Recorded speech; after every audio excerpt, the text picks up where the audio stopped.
Hi, welcome to your lesson on the sum of geometric series.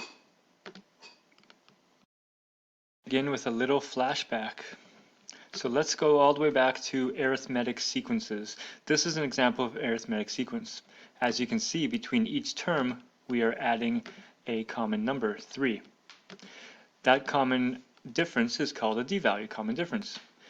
That's an arithmetic sequence, and to find any term in an arithmetic sequence, we use this formula here.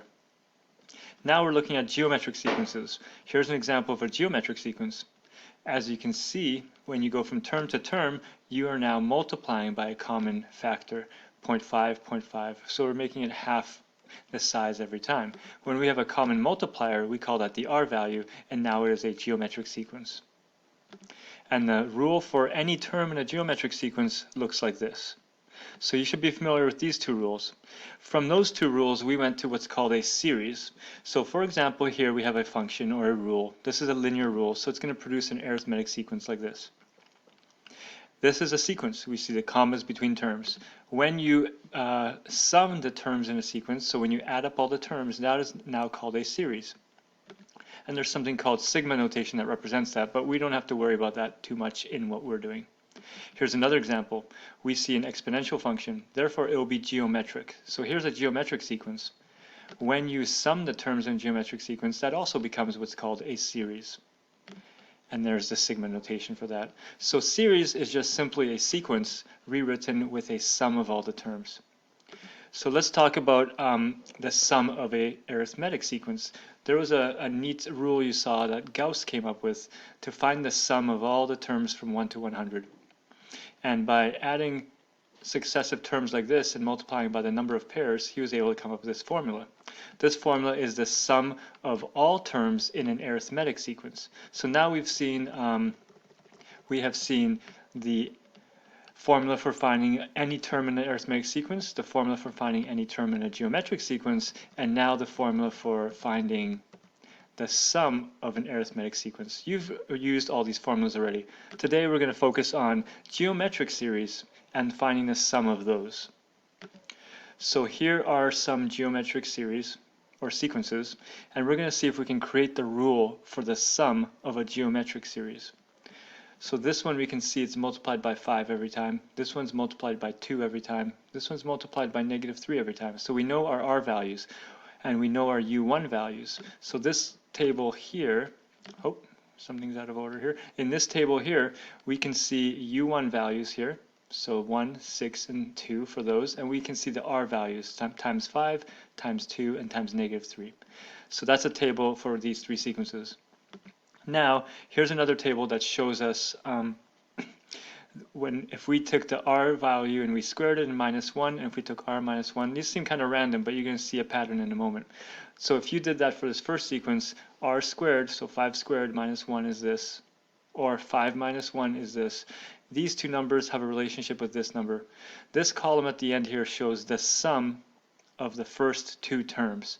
So if you had this sequence here, the sum of the first two terms is 1 plus 5 is 6. And if you're looking at this sequence here, the sum of the first two terms, 6 plus 12, is 18. And here the sum of the first two terms is -4. So there's a relationship between the sum of a certain number of terms and these numbers here. Can you write that relationship as a rule? Look at these here. Do you see a rule you could write that? Like write it like this, sum equals something. Okay, hopefully you tried writing a rule there, and hopefully you notice to get 6, we can take 24 divided by 4. That works. 24 divided by 4 is 6. So that tells us our rule may be this thing divided by this thing. So the rule could be R squared minus 1 over R minus 1. Maybe that's the rule for finding the sum. Let's check that rule in the second one. So look at those values, look at that value. Can you create those 18 using these the same way we did here? Let's check.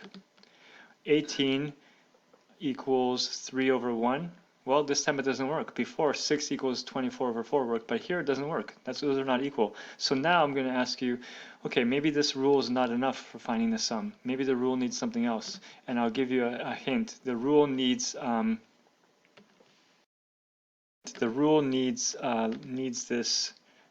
this value here. So can you rewrite the rule using U1 as well?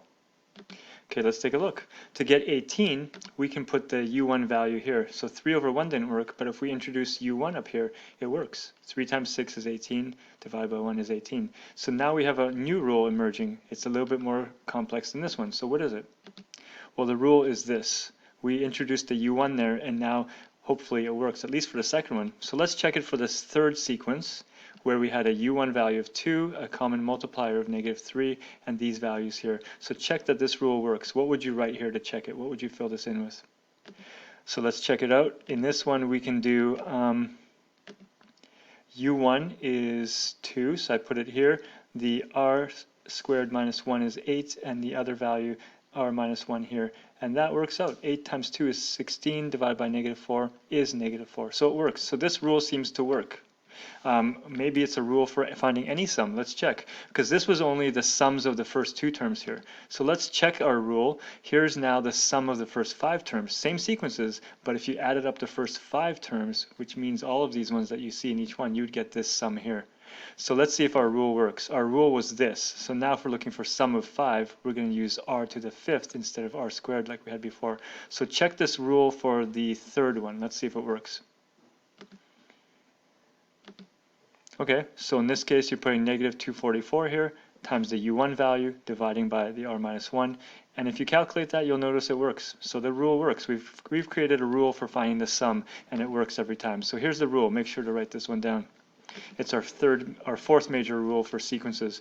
We have the sum of any number of terms is equal to u1 times r to the n minus 1 over r minus 1. That can be also written like this. Notice what we've done is we've taken these and written them backwards, and these ones also backwards. Either way, the rule works. Okay, let's try to apply some problems here. So using that formula we just came up with, find the sum to 8 terms in this geometric series. Okay, and check your work. So we know u1 is 7. We know the r value can be found by dividing successive terms. So 28 by 7 divided gave us an r value of 4. And then we apply the sum formula. We get the sum. Okay, try this one using the same approach. And now let's check our work. So again, to find the r value, which is here, 1.25, we had to do one term divided by the previous one. So r equals 30 over 24, or r equals 37.5 over 30. We get that value. There's our sum formula, and we have our solution. Okay, let's try another one. Please read this one. Find the common ratio first, which means the r value, and then calculate the school fees in year 6, and then find the total fees paid over 6 years. Okay, common ratio is 1.02. 2% means we are doing 100% plus 2% more, which is 102%, 1.02. To find year 6, we use u6 equals u1 times r to the 5th. And then to find the sum of 6 years, we use the sum formula like this. Take a close look. This is a very typical kind of problem for this, this topic. Okay, number 3, try this one. This one, maybe I'll help you out a little bit.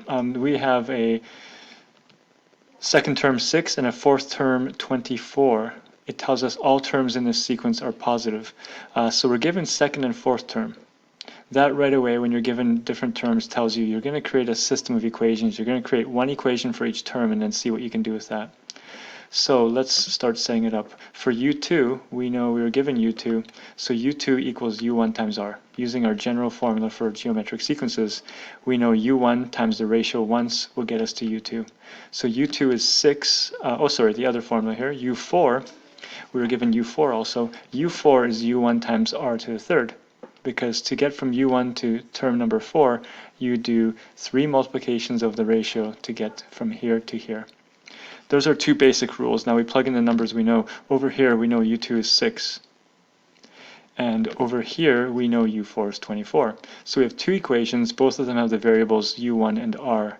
So we have a system. We can solve it by substitution. So over here I'll solve this one for u1 by dividing by r. And now I know u1 is 6 over r. So that can replace this u1 here.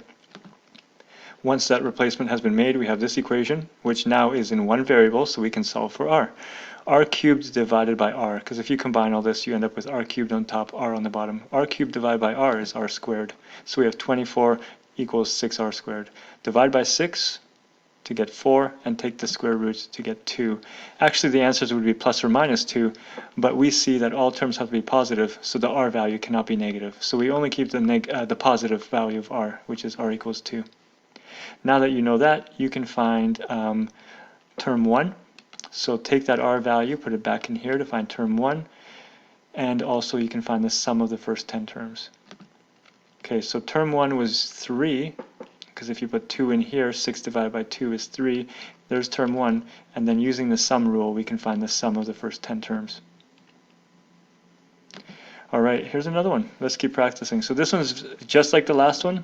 Basically, I just want you to practice the same skill here.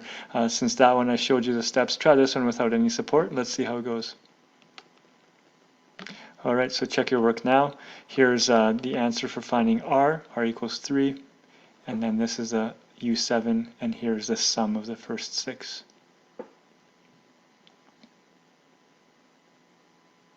This answer doesn't look right though. Oh no, it's correct, that's right.